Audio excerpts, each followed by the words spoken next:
Magandang gabi mga chong. Time check, 6:59 p.m., February 7, 2024. So, update lang tayo dito, no? Meron tayong isang magandang execution na nangyari. Okay? So, kanina habang nasa field tayo, no? Nagkaroon tayo ng pagkakataon na masilip yung market. Okay? Na execute naman natin ng maayos. Walaan nyo kung anong trade. Kung ang hula nyo API3, si API. Kung hula nyo si API, si API3, aping-aping-api, siya nga yun. Okay? Walang duda. Okay? Siya nga po talaga ang ating na-trade. Ano po ba ang na-trade natin dito? Ito lang naman. Itong pag-bounce niya lang naman na to. Area na to. Yan. Hanggang ngayon, no, hold pa rin natin yung sum of the position. Pero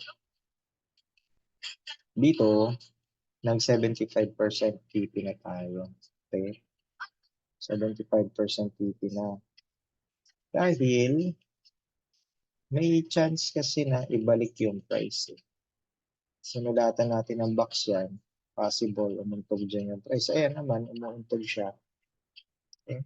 So, ito lang muna. Actually, much higher pa yung nakuha natin dyan. Tapos, ano lang naman siya, 10%. 10x lang naman yung ating leverage. Kaya, 43%. Not bad, no? Not bad. Ngayon, 75% TP, tapos binalik na natin sa open, sa entry level natin yung ating CL. If bumagsak yan, bumalik sa entry level, okay lang. Wala nang talo. Okay. Pa-break even na tayo doon. At so, bakit natin tinrade to? Kanina, no? Umaga pa lang, tinitingnan ko na siya. Okay. So, saan siya open ng umaga? Ito, dito sa part na to. Okay? Kung natatandaan nyo sa last video, meron tayong position ito. Kasi nayaan natin siya mag-play. Babagsak pa ba? Kasi nakapag 75% TP na rin tayo. Tapos we move our stop loss or nag-trail stop na tayo just above the 0.5 level. Ito, sinungkit ng isang mahabang wick na ito. Alauna, madaling araw. Sinungkit niya yan. Tapos binagsak ulit. Okay? Tapos, ang ginagawa niya, kung napapansin niyo, doon sa ating imbalance level, okay, sa sinasabi natin pwedeng bagsakan lang ng price, itong FPG natin, FPG, okay, yung fair value gap. Okay, doon siya tumunto, tapos umangat ulit siya sa level ng fib natin na 618. Okay, sumuport ang 4 hours. Kung obserbahan kasi natin, yung EMA sa 4 hours, ayan, dyan nagsisimula yung major pump. Ayan, no? Pag sumusupport na siya. Ito nga, oh, significant pa na ito mag-support. Then also this one, ganda ng pagkakaalalay. Nice. Ngayon, ito, tinignan ko sa 4 hours, sumalo siya. Ganda ng pagkakasalo. Tapos, ito, sa lower time frame, mayroon siyang i-create siya ng volume. No? Create siya ng volume dyan. Ayan, no? Yung tatlong kandila na ito. Mataas siya. Tapos, si 1 hour, sumalo na doon. Sinilip ko sa 15 minutes yan. Okay? Pagtingin ko sa 15 minutes, ayan, may breakout siya dun sa EMA 50 ng 15 minutes. Tapos umupo. Pagkaupo, breakout. Ayan, no? Titingnan mo itong line na ito. Pagkaupo, nag-breakout siya dito sa recent swing high niya na yan. Dito ko na lang siya naabutan, no? Ito, hindi na natin Kaya nung tumungtong siya dyan, so 5 minutes, ito, naupo siya dyan, nag-create na ng swing. Create na siya ng swing. Ayan, tinrade ko na siya. Ang aking SL just below this swing. Para pag bumagsak, hindi mo namang yung market na hina talaga. Okay? Tapos, ayan na nga, tuloy-tuloy na yung pag-angat niya. Tama naman na mag-50 tayo dito kasi minto talaga siya, nagpakita siya ng resistance, ng pagbasag, ay paghinto, no? Pag-resist ng price. Ngayon, meron tayong another trade execution. Kaya hindi ako nag-TP pool pa, hindi pa tayo PPL dyan, no? Kasi may chance na butasin na pa yan. May chance na butasin na pa to. Ayan na nga yung ginagawa niya. Katulad nung entry natin sa 5, sumusupport, umaano na, nag-create na ng another swing. Habol natin, mag-breakout ulit yan dyan. Okay? Mag-breakout ulit, ayan, may alarm ako, no? Nag-set ako ng alarm dito kasi pag nag-break yan dito, nag-stay yung, nag-stay yung price dyan. Okay? Mas better kung ito yung i-break ng price. Yan, kasi may malutong na resistance yan, kaya naibalik yung dyan. Pag binrate niya yan, okay, sa breakout pa lang, iti-trade na natin yan. Ako iti-trade ko na. Ang aking CL is yung value kung saan, yung magkano yung natitira nito. Okay. Tapos, yun yung parang pinaka-CL ko. Kaya dadagdagan ko na lang. Baga, na yun, patalo na yun. Okay. Risk na yun. Paano na yun? Favorable risk na yun sa akin. Kasi, panalo na lang yun. Okay.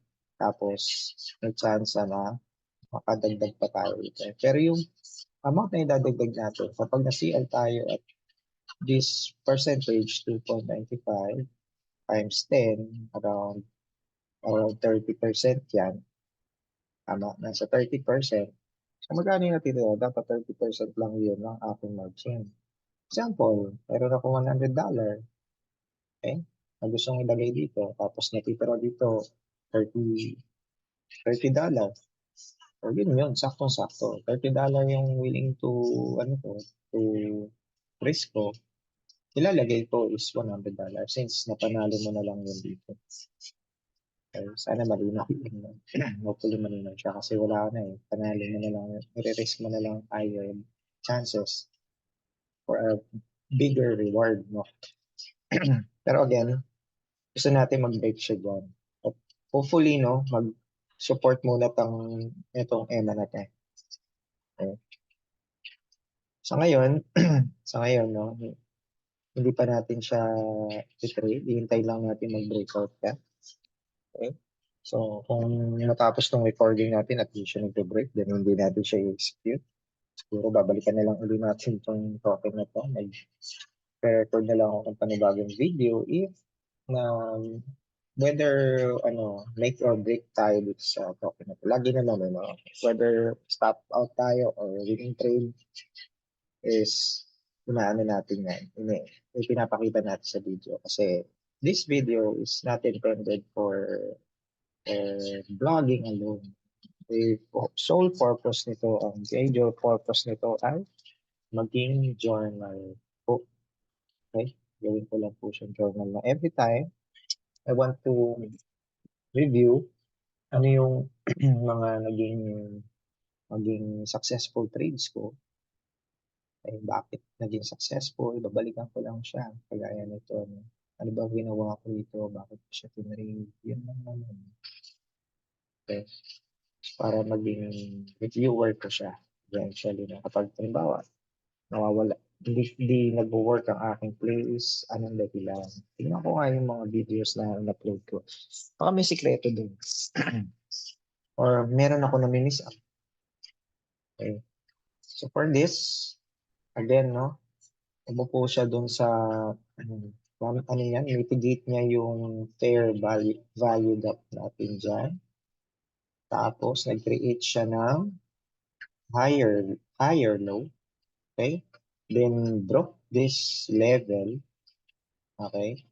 Then, nag-create siya ng swing na umuupo rin dito. pero hindi pa natin tinrade yan.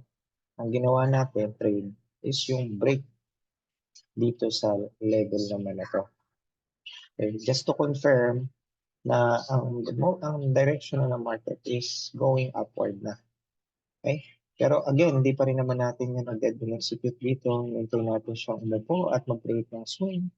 Nung may malinis na siya na swing, ito na, kinuha na natin yung trade, tapos yung ating CL is just below that swing para mas ano lang tayo, conservative lang yung ating risk. Okay. Then ang ating kinuhang reward is 5.75%. Ang ating risk-reward ratio is 3.69. Okay, so ganun po yung ating naging thought process and execution dito. Now, looking looking forward, no, makapag-execute ulit tayo ng isa pa dito sa token na siya. Okay, ano papansin nyo, no, halos isang token pa lang ang ating minomonitor, isa, dalawa, yun lang halos ang ina-execute natin, people and this one. More of this one tayo nakakapag-execute lately, no? Right? Kasi papakita siya ng ano eh, pakita siya ng opportunity, so we're grabbing those opportunity. Okay? Kung mali naman tayo,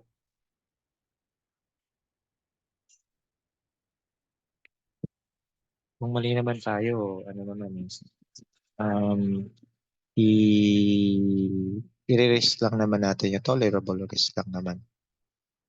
Okay? So, ayan, nakita siya ng strength, no? Try lang natin siyang, pumunta sa ating, pumunta sa ating favorable area, sa ating area of interest, na point of interest natin dito. Yes.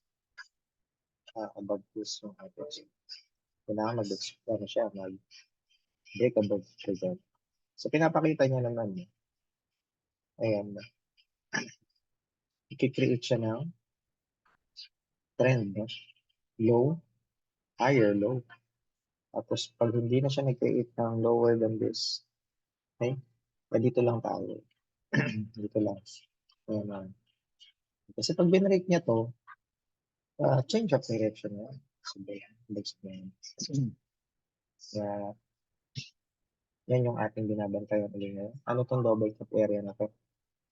May chance po na inublock nyo yung part na yun. Pero kung sakali, no? Sakali, mag, ano tayo, magiging vigilant tayo dito sa trade natin. Kasi kung i-really check nyo yan dito, magti-TP 75% ulit dito. Then balik ako sa sa entry area ko for cut loss or stop loss natin. Okay? So if the price breaks that area, wala kasi humaharang dun sa presyo na yun eh, maliban dun sa sinasabi natin double top. Pero kung gaya nito, very strong yung market, may chance kasi na gawin niya uli yung pattern na yun. Break uli. Sa kanya lang siya babag. Eh, ang ganda ng structure niya eh. Okay. If not, umangat dito. Ayan, kagaya nito. Minute na lang ito. Possible ang ganda siya. Okay. Kaya isang ano natin, point of concern din natin yung double top area natin. Okay.